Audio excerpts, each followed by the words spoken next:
How to Make a Killing is A24's newest film starring Glenn Powell, where his character is set to inherit billions of dollars from his estranged family.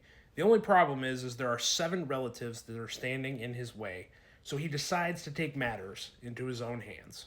I'll be honest, going into this film, I had pretty good expectations for it. I really have become a huge fan of Glenn Powell. I think he's one of the best younger generation actors that we have. I think even if he's in movies that aren't that great, he always gives a good performance. And I liked what we saw from the trailers here. I thought the cast that they brought in for this film was really good. So I was really excited going into this film. And after seeing the movie, I have to say, I really enjoyed this. I don't think it's a perfect movie. I don't think it's the most original movie, but I still think it's a good time and it's one that's carried by its lead actor. And to start off my positives for this film, I think Glenn Powell shines again.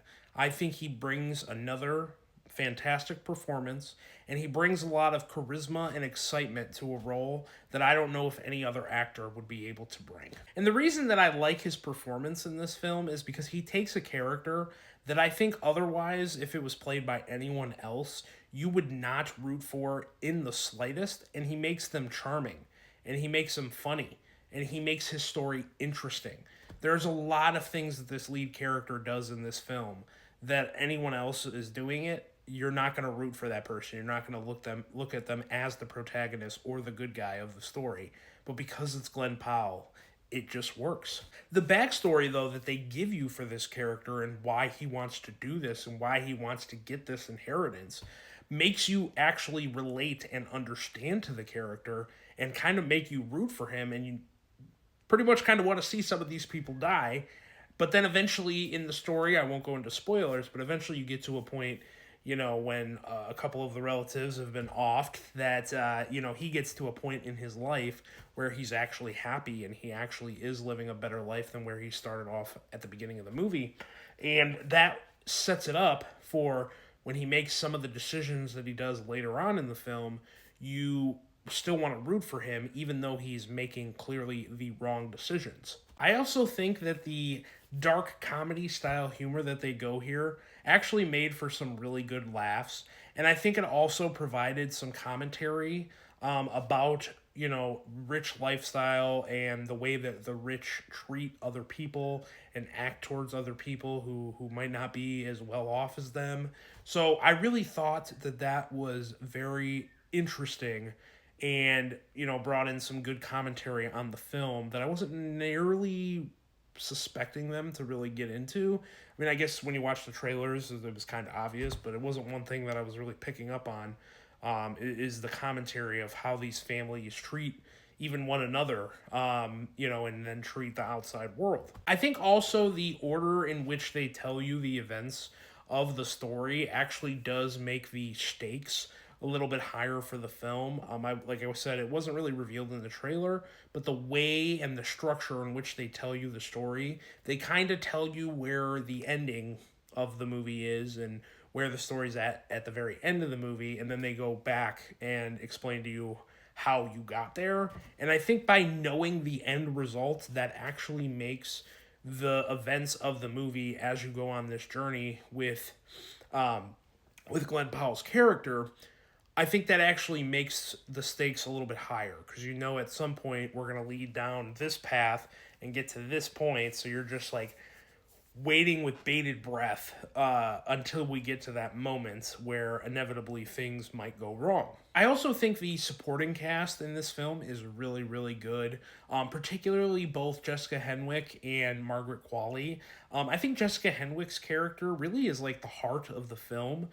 She and her relationship with Glenn Powell is really the central point that I cared about the most in this film and the one that I was rooting for the most.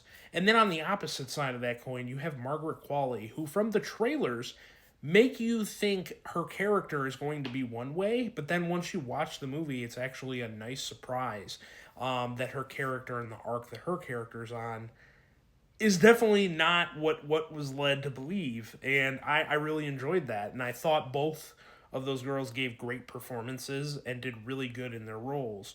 So all around, the supporting cast, which we'll talk about in a minute, was really, really good. But to me, those were the two supporting roles that really stood out.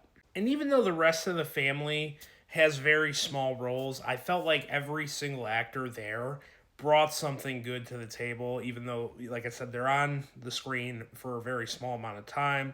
I thought Ed Harris was fantastic. I thought Topher Grace was really good.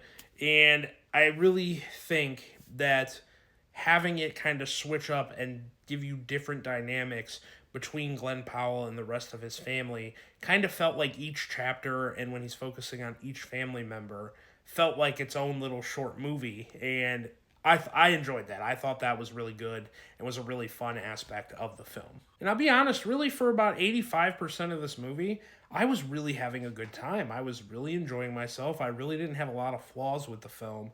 But to me, the one thing that kind of, I wouldn't say ruins the experience, but really prevents this movie from being a great movie, is where it ends. I think there was a natural progression that the story was going on and a natural conflict resolution that it was going on, and a certain lesson that the main character was kind of learning throughout the film. And then when you get to the third act and like the finale, specifically like the last like 10 minutes, I think it kind of flips that around and does the ending that just didn't really feel all that satisfying. I know what they were going for when it came to the message of the ending, but I just felt like it was not the one that felt like it could be the most natural and satisfying conclusion of this film. But, I do understand where they left it off. That is maybe where life tends to go and where people decide to go to on their path. I'm trying to be vague without, spoiling how it ends, but it wasn't the most that's not how I would have personally ended the film. And not where I would have left it off on. But yeah, guys, go ahead and comment below. Let me know if you saw How to Make a Killing and what you thought about it. Did you enjoy it as much as I did, or did you not like it? I know it's kind of gotten some mixed reviews.